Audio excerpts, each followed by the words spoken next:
Hello gamers, and welcome back to Solo Spelunking. And today I would like to start my solo RPG challenge for the month of April game, which is, or the theme of the challenge is tarot cards. So I got this Dungeons and Dragons tarot card deck here, which I will use to create an adventure, and I will use it as a random idea generator to answer open questions and to also generate encounters and whatnot.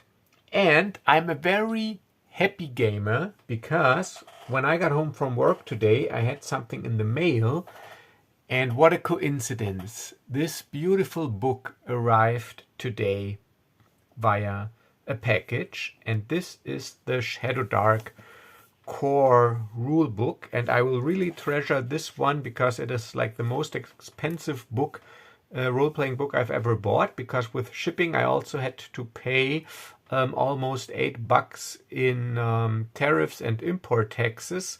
So this is like with shipping and the purchase price, this is like an €80, which is $80 book. So I do not think that I've ever had a role-playing a single book that expensive. So I will really treasure it, and I love it because it is a beautiful book with the symbol here and the engraving and the reflections, and I will use this to play this game using, of course, then the Shadowdark rules. And in the previous video I already created my character, which is Taran Neldor, so I came up with a last name for him as well, and he's a human adventurer, which is a custom class I created, and this is his luck token.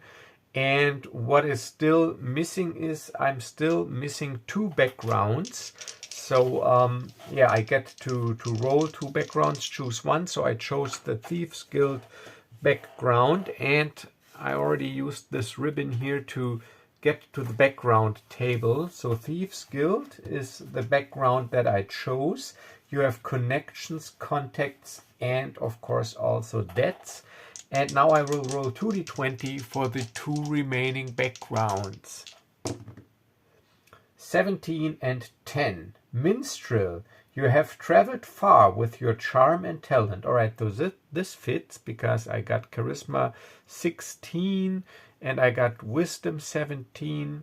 So this is great. And 10 is Barbarian. You left the horde, but it never quite left you. Alright, so this does not really fit. Alright, so let's say, maybe not a barbarian, but I was, alright, so I was part of a nomadic tribe. Then I left my nomadic tribe to become a traveling minstrel. And when I entered my first big city, I got caught up in the dealings of a Thieves Guild, so I joined the Thieves Guild, but I learned a couple of useful skills, but I also have connections, contacts, and debts. Alright, so these are my 3 backgrounds. So Thieves Guild, Minstrel,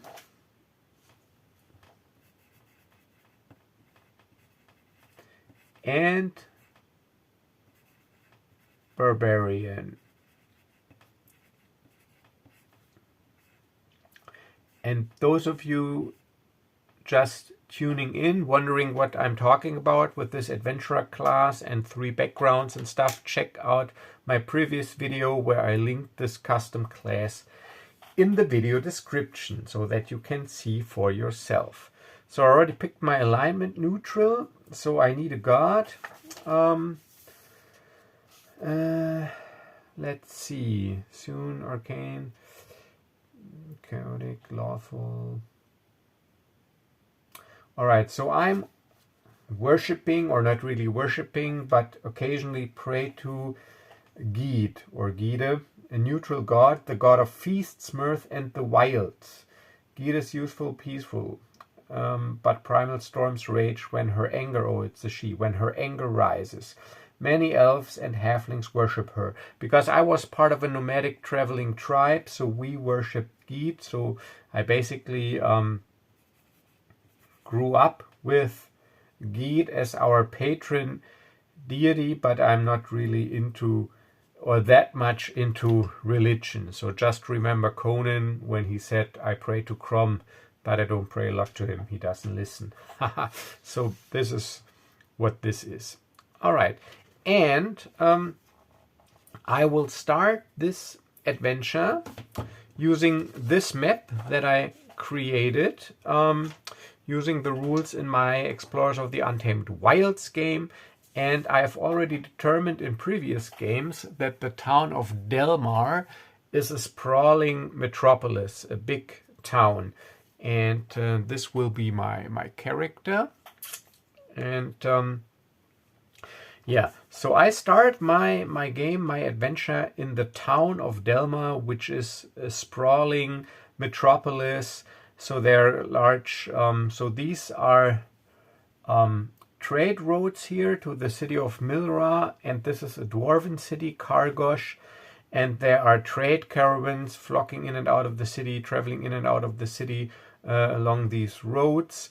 There's also a river flowing through the city where there's also trade traffic going to Milra across the river through the woods, and so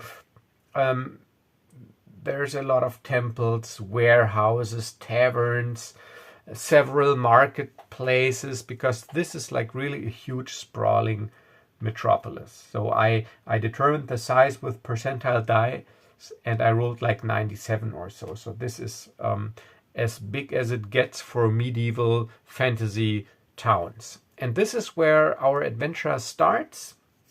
So I am in the city of Delmar, and I've been there, let's say, for like, yeah, couple of days already, let's say like 2 days. And yeah, I made some money, I earned some money with a few street performances since I was a minstrel. So I got a few gold coins, and I am, because I need an adventure, I'm going to to look for work, and I'm going to keep it simple. So of course in this big city there's also like a notice board at the town square.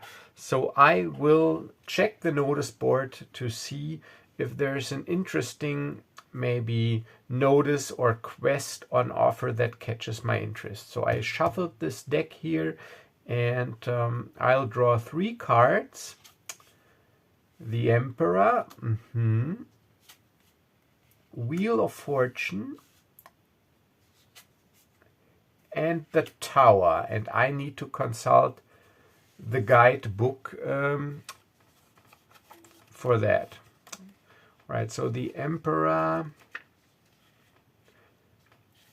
Okay, finding the source of your inner authority, or you encounter a king of a far-off land who seeks your aid. Okay, so maybe something official.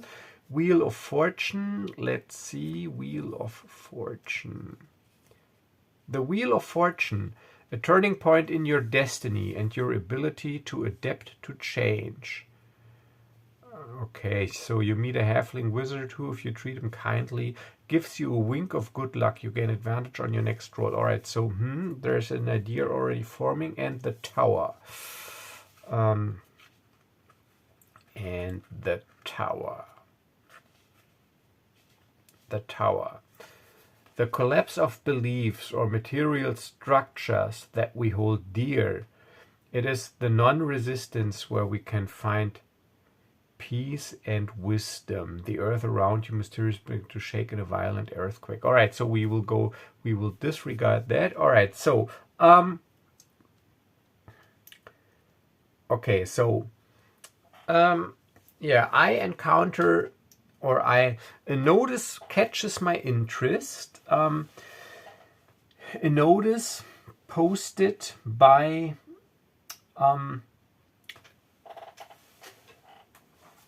a person. So I gotta get my journal out because I need to take some notes. So just for you, it'll be a notice of a halfling wizard who works for a wealthy merchant, that is the emperor, who is also interested in collecting rare artifacts, and he is seeking adventurers or explorers to explore a just recently discovered or uncovered ruined tower to look for artifacts or relics. So this will be the quest that I will go on in this game. All right, so I put down Tarot Challenge game. So I start in the town of Delmar.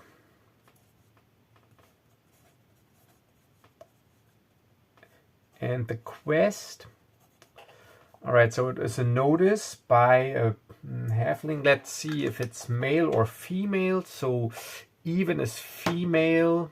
Yes, even. So a halfling, or I don't know yet that it's a halfling, but a person called Finyara Quickleaf posted a notice, and the notice is something like hail adventurers, there's gold to be had and treasure to be found.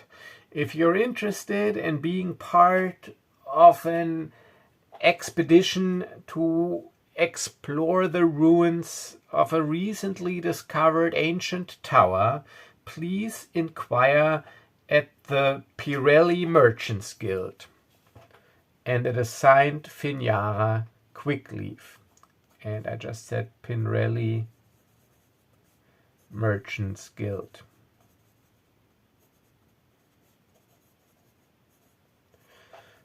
All right, so this is the notice that catches my interest.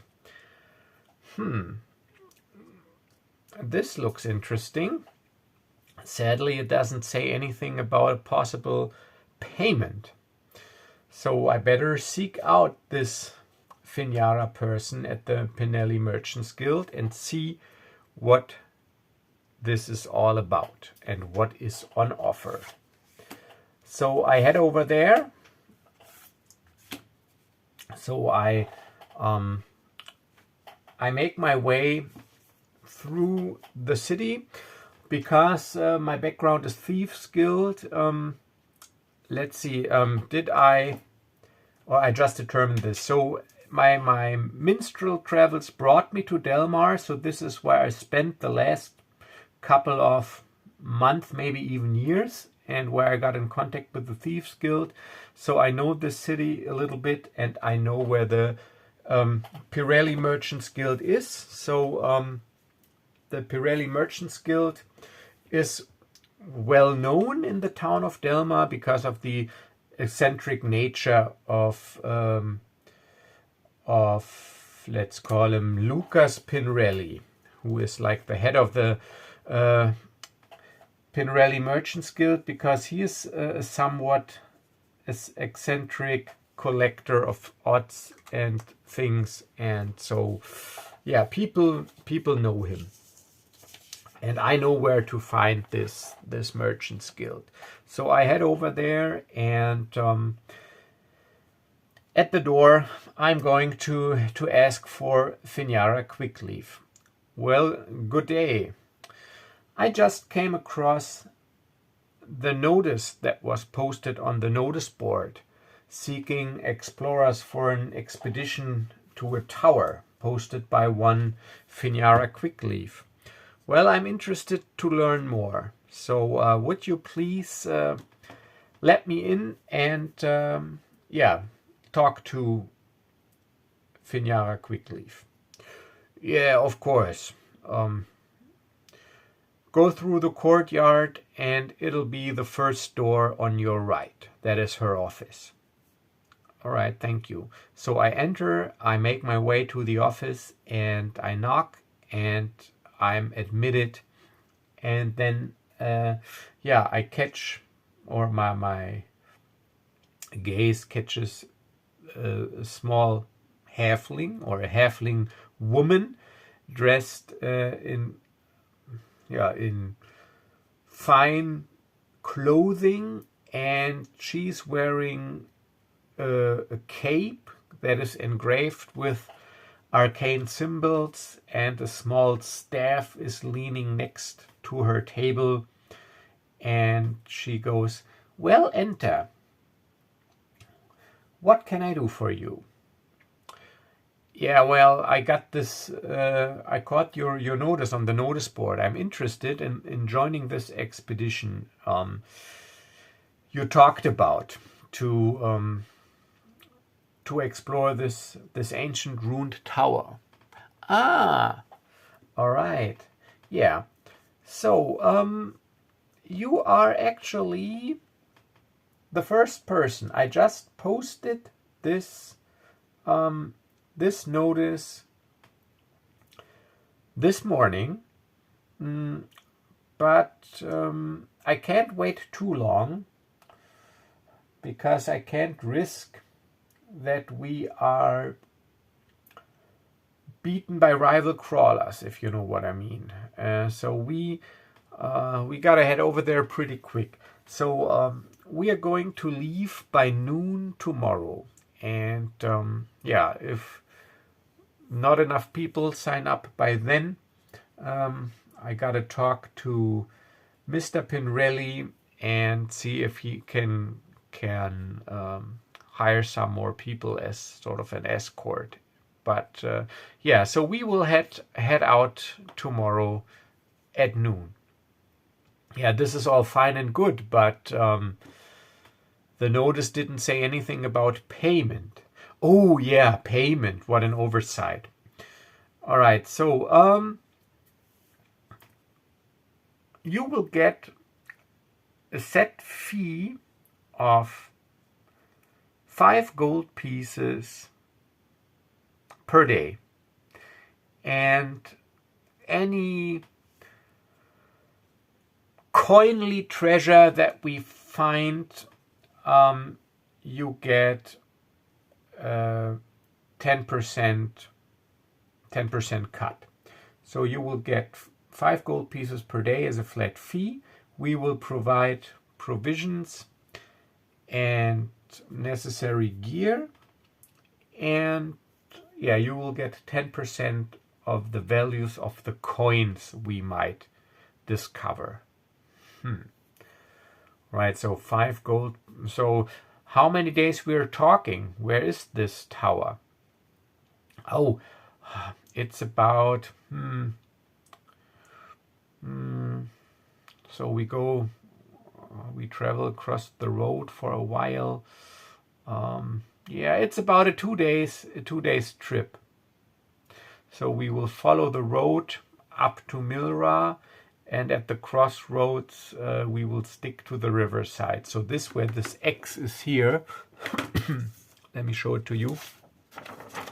This X here is this ruined cover, which was uncovered by a recent flooding of this river here.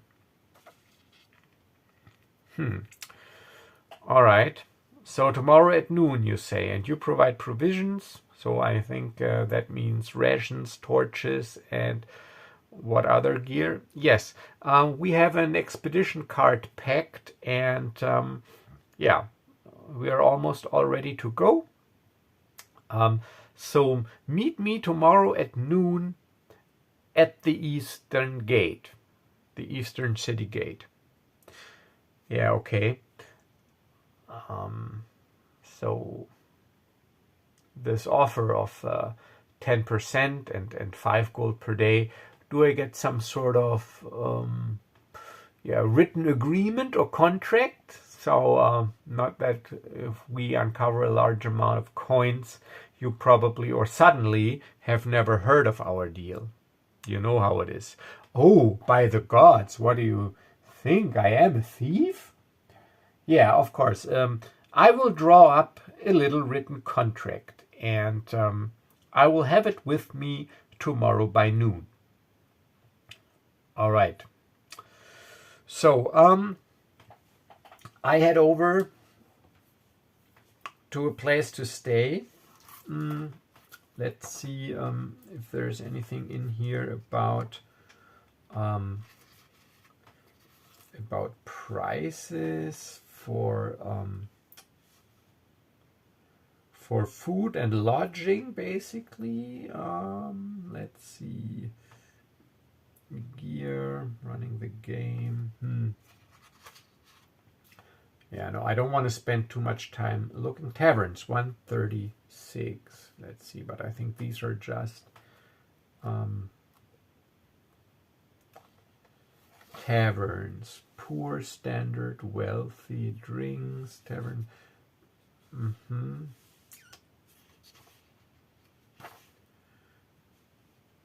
Okay.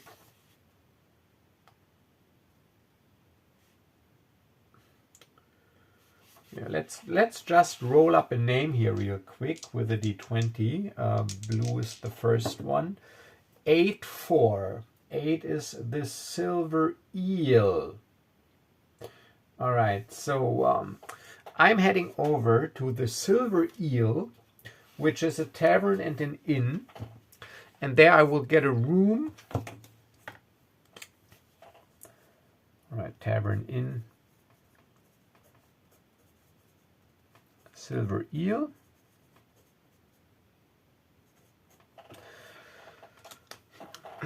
I get a room, and which is 1 gold for the night, but it includes a nice breakfast. So I'm at 4 gold pieces, and I'll just I'll skip the night. So I want to conserve my energy, so not a lot of partying, so that I am right on time at noon the next day at the East Gate. And as promised, Finyara Quickleaf, she has this written contract with her, and yeah, so I sign it and take it, and then let's see if I'll give it a 50-50 chance if there are other adventurers joining us. So 50-50 chance.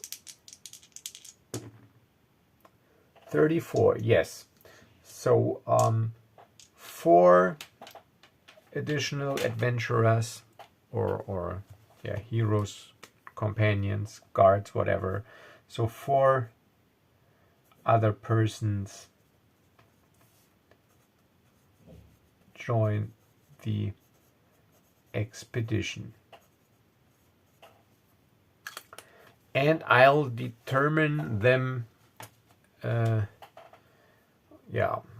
Or let me just determine them, because there's also a thing in here, rival crawlers and NPCs. So they're not rival crawlers, but NPCs. 124. There are a lot of tables in here. So 124. Let's do ancestries first.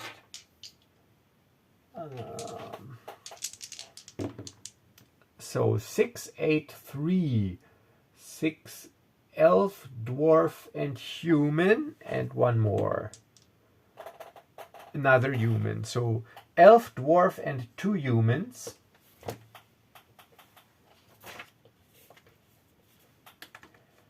Elf, dwarf, and 2 humans.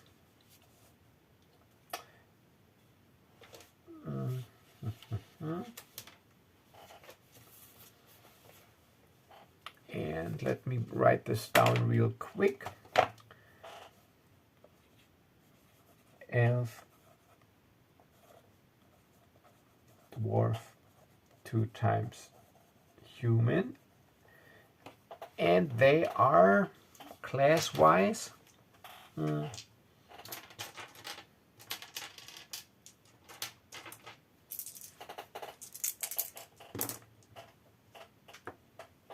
3-3-1. Oh, okay. Thief, thief, fighter. All right, so it's a dwarf fighter.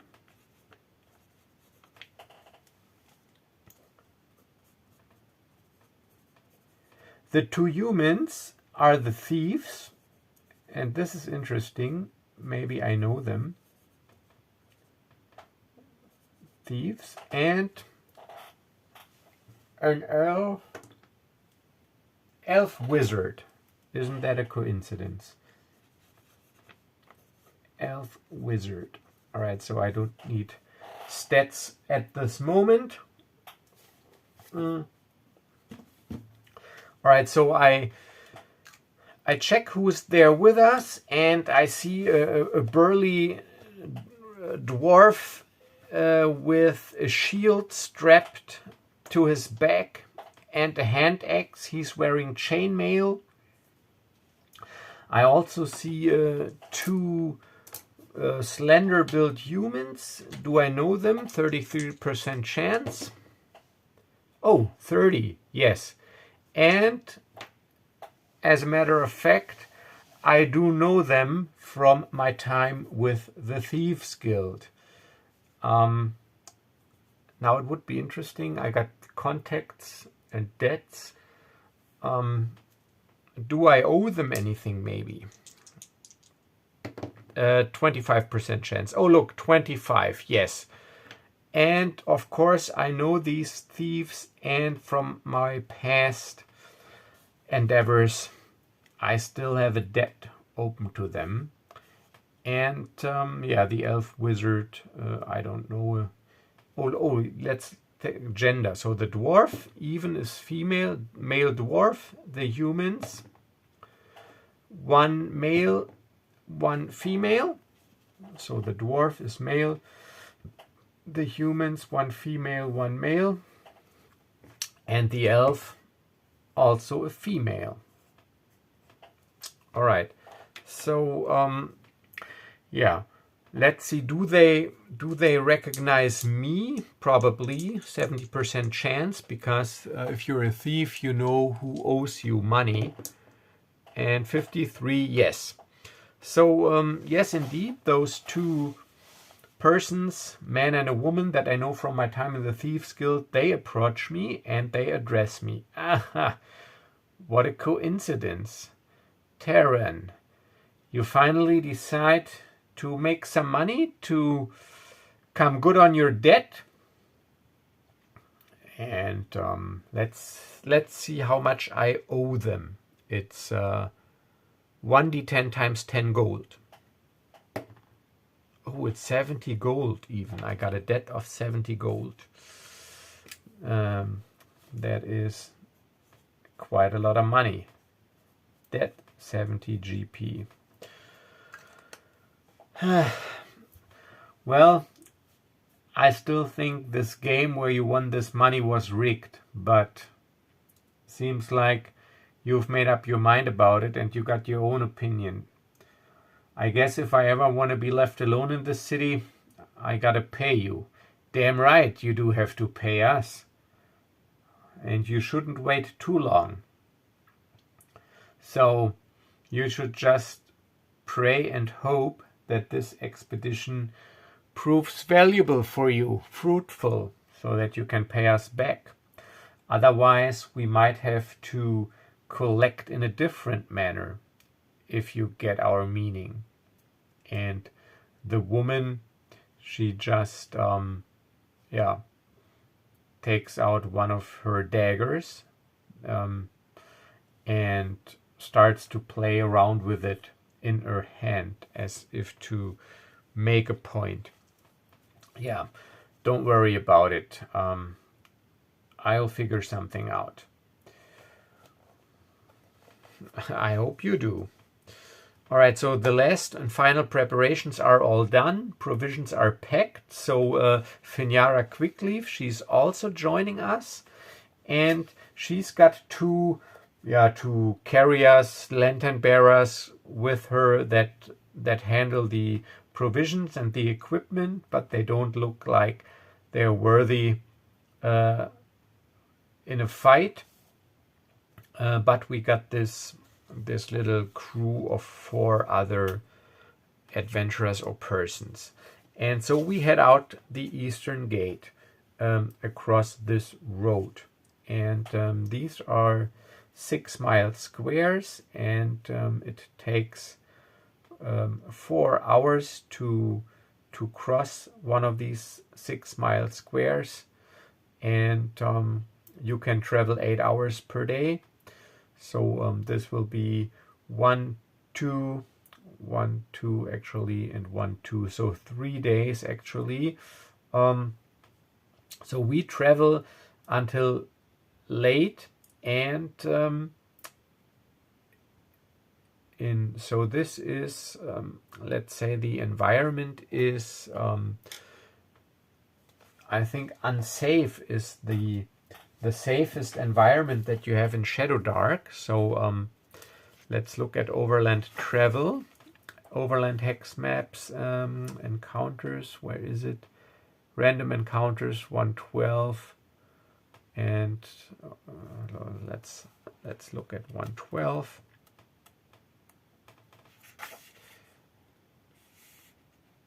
Yeah, so it is unsafe, which means check every 3 hours when you do overland travel. It's 3 hours. Let me.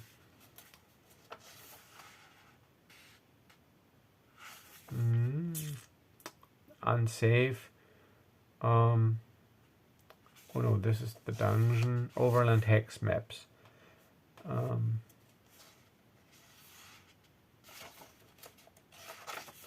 Yeah, but I know it's in hours, so it is the rounds in hours. So every 3 hours I have to roll, and on a 1 there's a random encounter. So we need so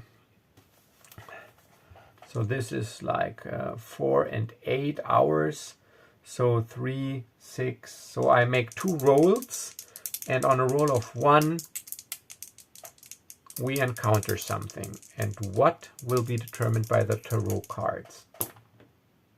But lucky, so we make good distance. So we travel along this road, which leaves then the plains and leads through or along the edge of a treacherous swamp on the eastern side, and on the western side of the trail or road there's the edge of a large and deep and dark forest. So we make camp here at the end of the first day. So a campfire is built by Finara, not by Finara, but by the persons that accompany us and handle the provisions and the equipment. And we basically take a rest. So Finara, she gives us all the provision, and we take turn, or we take shifts, standing guard. So it is 5 of us, 5 shifts. So everybody only has to stand guard for like 2 hours. And I will roll, and on a 1, once per shift, on a 1 there will be a random encounter during the night. Oh, even 2 random encounters during 2 shifts. All right, to keep it interesting, I say 1 encounter will happen during my shift, and I will draw 2 tarot cards to determine or to get an idea of what the encounter might be. Ace of Strength, 7 of Strength. So it is strength.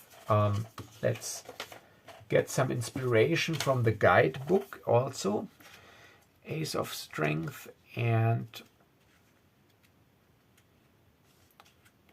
the Ace of Strength.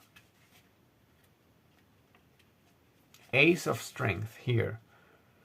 The source of all creative energy is within you. You have the power to imagine, begin, and complete any project you set your mind to.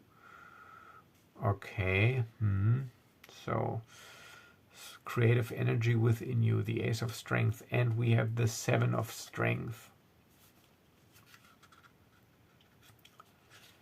Seven of Strength, dealing with the overwhelming, letting go of what causes stress. Okay, so this is something weird here. So, but I can work with that. So dealing with the overwhelming, letting go of what causes stress, perfectionism, desire, fear, future tripping. All right, so this is, but you let go of that. Ace of Strength, creative energy is within you. Power to imagine, begin and complete any project. And dealing with the overwhelming. So overwhelming creative energy. All right, so overwhelming creative energy is power, imagine, begin. I don't know how I came to this conclusion, but this creative energy and letting go of things, overwhelming creative energy, something that can change, is for me a shapeshifter creature. And all right, so because it's a wood and it's dark, let's make it a werewolf. So during my shift, a werewolf that lives in the woods has taken an interest in us and wants to basically surprise us, attack us, and cause havoc. So let's look at the monsters here. And probably this werewolf is probably way too powerful, but these old school games, monster statistics 194. They're not really about balance, and we are a couple of people. We got wizards, so maybe heck, so I don't know, is it under W or is it maybe under L for lycanthrope or something? I don't know. Void spider. Alright, so let's go.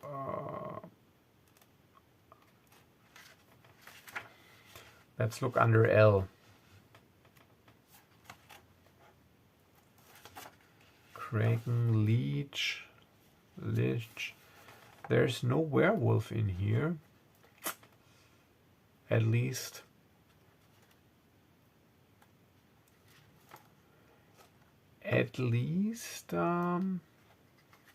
Or outsiders, a pirate.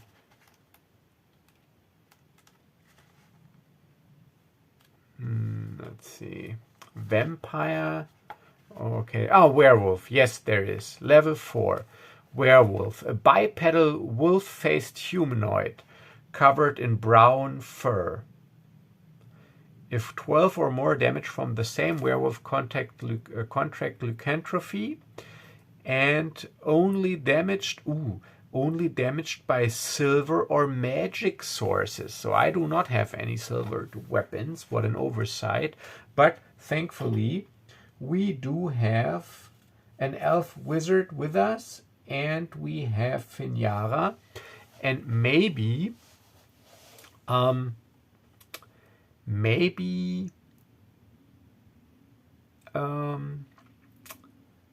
one of the adventurers has a silvered weapon.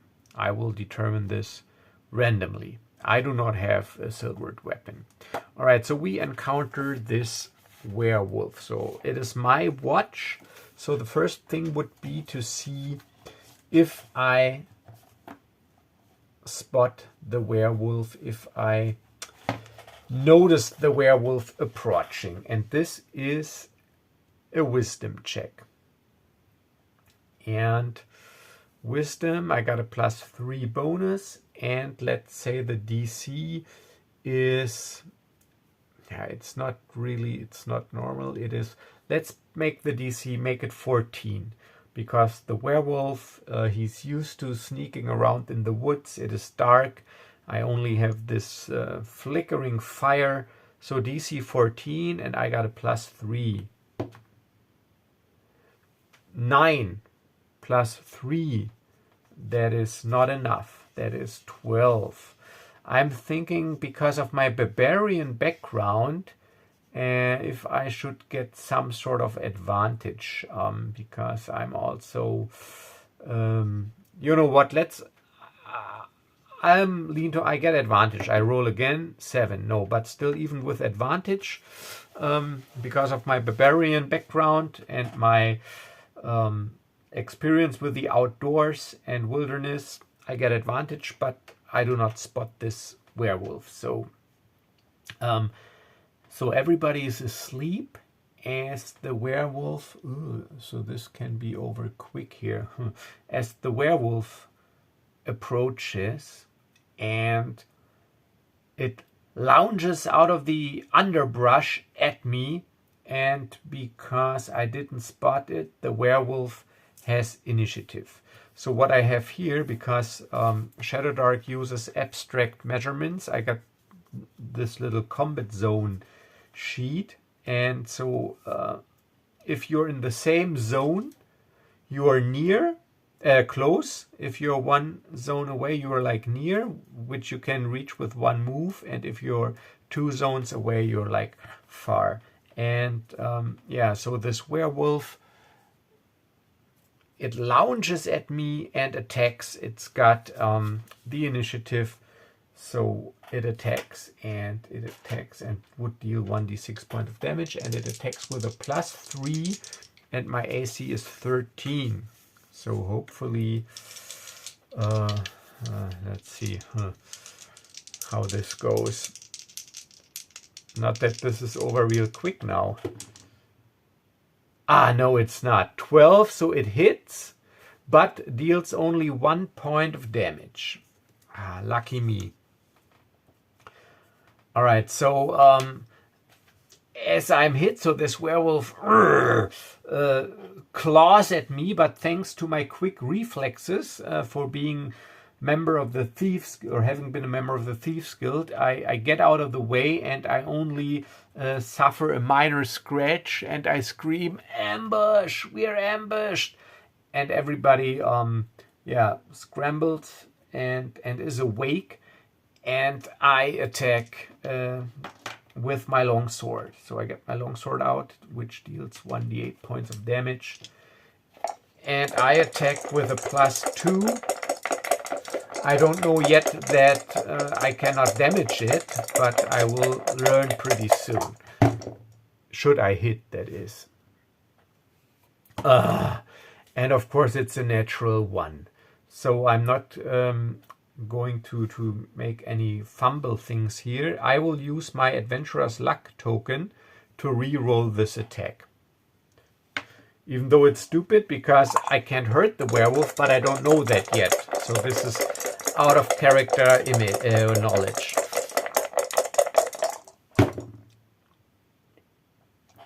Yes, 17 for 7 points of damage. So that would have been great if I could hurt the werewolf. So let me get out a piece of scrap paper here real quick. Here. All right, so the werewolf,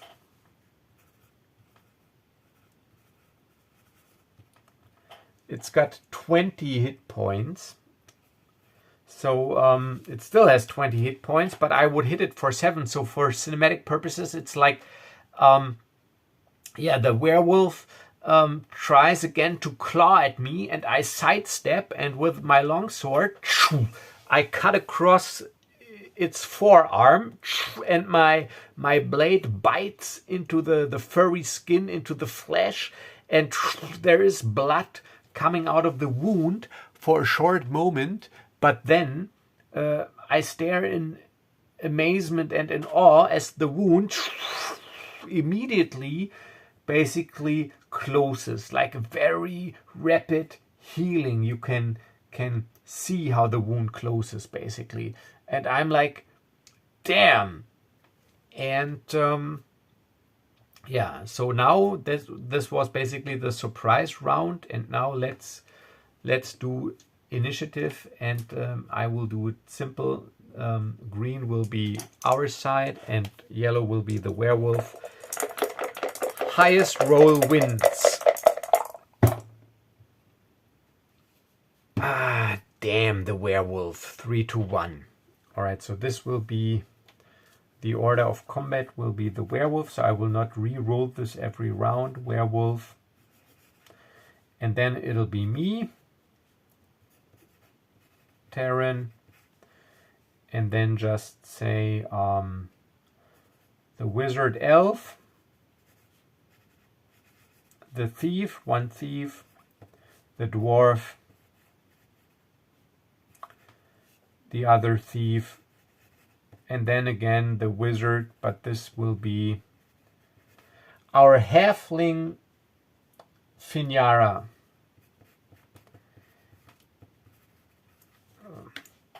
And let's determine if one of the adventurers has a silvered weapon. I'll give it 50%. 92, of course not. So none of us, how stupid of us, but I wouldn't have had the money anyways. So 92, none of our adventurers has a silvered weapon, so our hope rests with the wizards. Hopefully they make their casting rolls. Okay, so the werewolf, since it is already close to me and I attacked it, it counterattacks. +3, yes, that is a miss. 6 + 3 is 9, and that is good because it would have been maximum damage. All right, so I duck and weave and sidestep, and no, wait. Oh yes, yeah, that's the werewolf exactly. Yeah, I duck and weave and sidestep, and then it is my turn. Because all right, so the following rule will be in effect. If I score a critical hit, I will be able to damage the werewolf, because then it'll be such a severe injury that the healing is not fast enough. So if I score a critical hit, I am able to wound the werewolf even without silvered weapons, and without a critical hit I'm not. So again, I attack. And again I hit 14, and I would deal 5 points of damage, but not a critical hit. So again, yeah, I thrust my sword into the werewolf's thigh, and I twist it, and the werewolf yowls, and his yellow eyes flash in the campfire light, and I pull out the blade, but then again immediately the wound closes, and the werewolf did not suffer any damage. Damn. But now it's the elf wizard. And let's see what level. 1d4. Oh, a level 3 wizard, which is not too bad. Level 3. So let's say it's got like 8 HP, 9 HP, and 2 dex because it's an elf, AC 12, and casting. Let's say the casting roll, I make it a little bit easier on myself, is a +5. He's got a +5 casting roll. So yeah, the elf. Was it a female? Yeah, it was a female elf wizard. So she, does she know about the problem with the silvered weapon, and I assume she does. So I'll give it pretty high odds. I'll give it like 80% because it's an elven wizard. 48, yes. So she knows about the problem with the werewolves, and she goes, "Take cover, get out of the way." And then she wants to cast some sort of area effect spell. All right, so let's see. It's a level 3 wizard. What is the wizard spell? Tire, level 3. So 4 level 1 spells and 1 Tier 2 spell. Let's oh no, wait, it's a level 3 wizard. Yeah, level 3 is 1 Tier 2 spell. So let's go to the spells and check out a nice Tier 2 spell that could deal some damage. Let's see spells here. Spells. Casting spells, priest spell list, wizards 54. Wizard spell list 52.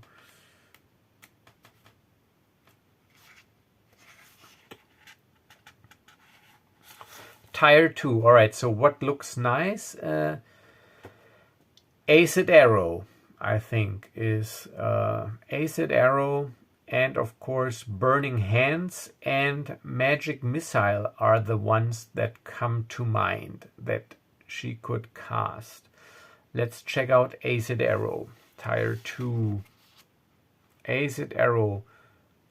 Oh, you conjure a corrosive bolt that hits one foe, dealing 1d6 damage around. It's a focus. The bolt remains in the target for as long as you focus. All right, so this is great.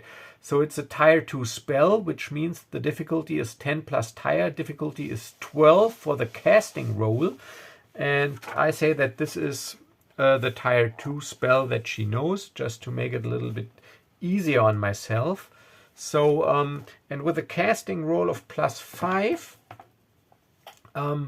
the elf wizard, she utters an arcane word of power and casts a acid arrow, a corrosive bolt that darts at the creature. So +5, and I need 12. Please.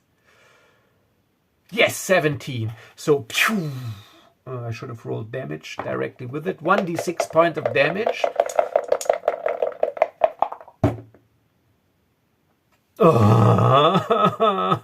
1 point of damage only. So this will be, I think, it will be not going well. All right, so she, let's see, what's the range of this spell? Range is far. So purple is the elf wizard. She wants to keep her distance, so she is far. So that is 2 zones. And yeah, we are still close and engaged, and that was her her turn. All right, the thief. We already determined that we do not have silvered weapons, but so the thief, one of the thieves, will lurk at the near distance. The dwarf also does not have a silvered weapon, so the dwarf is red, black. The wizard elf is purple, and the other thief is brown, also lurking here. And now it gets interesting. Finyara, she's also a wizard, and she will be blue. She's also far away, so let's see what level she is. And she is, let's say, 1d6, so she's somewhat higher level, maybe. Oh no, she's only level 1, so she just started her wizard training. She was the merchant's aide and just started her wizard training. But every wizard needs some sort of combat spell. So she also has one prepared. But since it's like the classic and the most easy to learn, I will rule that she knows magic missile. And her casting roll is +3 because she put her 16 into intelligence. And the DC is 11, and she rolls with advantage because this is what you do if you cast magic missile. So bear with me here. So I got advantage +3. I need 11 for 1d4 points of damage. Yes, a critical. So that means I can double one numerical value. Of course, I will double the damage. So I will roll 2d4 points of damage.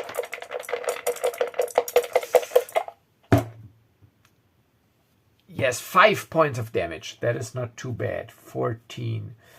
All right. So the werewolf is focused on me, and suddenly, as it's focused on me, arcane blue bolts of small energy strike it into the chest, and it howls. And now we're back, and it's the werewolf's turn. And the thing is, because the werewolf knows, all right, so I can't hurt it. Already realized that I do not have a silvered weapon. So and the other ones, they obviously didn't attack for the same reasons. So he will try to take out the source of the danger, and these are of course the wizards. So it'll move over there. And the thing is, in Shadowdark, there's also nothing like attacks of opportunity. You can just move about, and the speed of this werewolf is 2 times near, so it's pretty fast. So it can use one move to cover these 2 zones. So it'll move over there and it'll engage. Let's see. 1, 2 on the d4 is blue, which will be Finjara. And of course it is Finjara. So it moves over there. So the move was to head over there. So it leaps basically on almost all fours, like a hybrid wolf creature. It leaps towards Finjara and claws at her. And I'll give her maximum hit points at first level, which is 4, because she's a wizard. And her AC is, she's a halfling. I think they got, let's give her an AC of 12. All right, so +3, AC 12.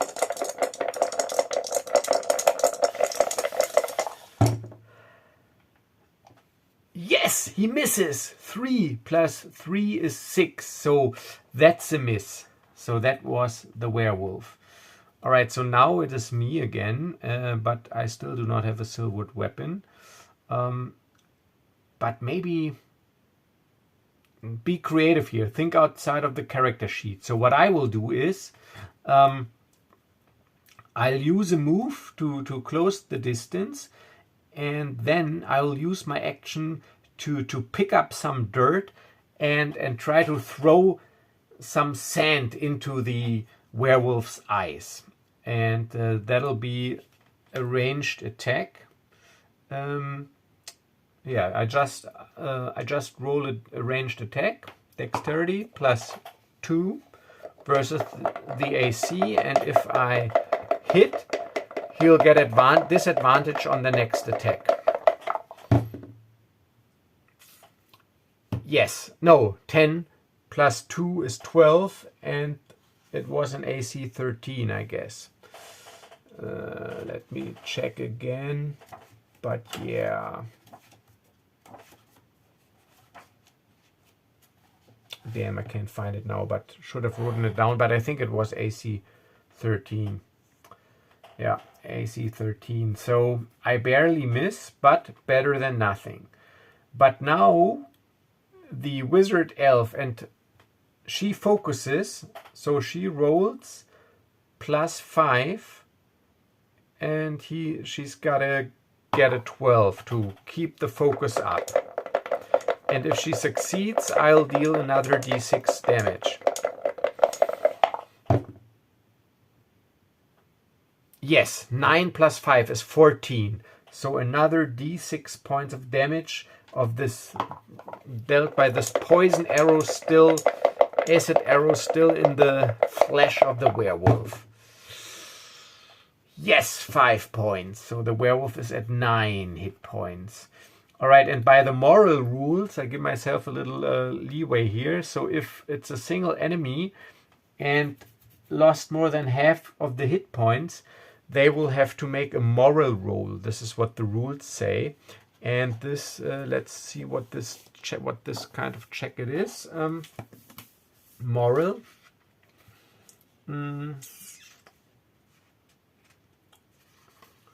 Moral. Is there something like an index in here?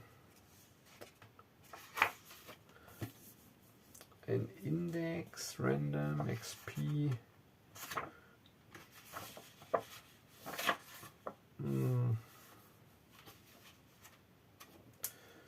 No, I think it is under combat then. So bear with me here. I gotta learn this system. 88.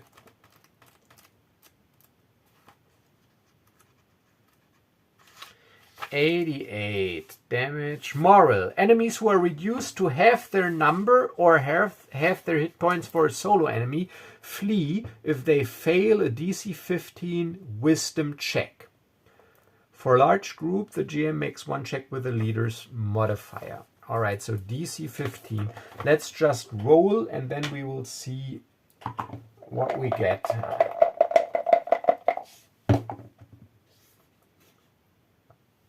Eight. So that would have +7. I don't think the wisdom is +7 of this creature here. Werewolf, wisdom, +1. No. All right, so the werewolf, yeah, but this also makes sense because the werewolf, it was out for a quick kill. It thought it could surprise us, and it didn't. And now, yeah, because I threw sand, even though I didn't hit, I came dangerously close. He's got an acid arrow stuck in his chest. So this is not turning out the way the werewolf thought it would. So yeah, it'll flee. So it growls at us, and then with 2 long leaps, because it's fast, it disappears back into the darkened woods. Whew. And that was pretty close. All right. So, let's see. Do we have any injuries? I think actually we were pretty lucky. No one got hurt. So, yeah, as the werewolf disappears into the woods, we gather back at the campfire and, yeah, make a little strategic talk. So the elf wizard, her name is Feia. Wizard elf female Feia, and there are name tables in there. I will prepare them for the next session. Feia, she explains to us this creature was a werewolf, a lycanthrope. You can only hurt it with magic or if you have silvered weapons. And from what I've seen, none of you has silvered weapons. But there's a pretty high chance, or pretty decent chance, that we will encounter similar creatures that can only be hurt by silvered weapons or magic weapons, undead, ghosts, whatever. So if none of you has a silvered weapon, and she looks to Finnyara Quickleaf, and if you also didn't bring any, we should seriously consider heading back in the morning first to Delma and re-equip ourselves with silvered weapons. So that would be my suggestion. Otherwise, we risk serious injury and death because we are not well enough prepared. You make a good point.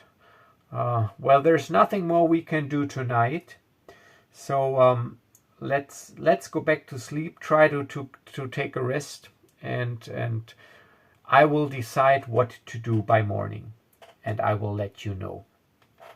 All right, but I seriously encourage you to consider turning back and re-equipping ourselves. Yeah, you're probably right. All right, so they go back to bed, but there's one more encounter left during this night. But I'm over an hour, so I will end this session here, but I will continue this session until it is finished. So in this solo tarot challenge, it should be a one-shot, but doesn't say that it have to be a one-shot in one session. So yeah, I will finish this adventure either by dying or completing the expedition. So yeah, stay tuned for the next session in this tarot deck challenge using the Dungeons and Dragons tarot card deck and this beautiful Shadowdark rule set. So thank you for joining and watching, and I will see you in the next video. Have a nice remaining evening, and as always, stay safe and stay healthy until the next video. Bye bye.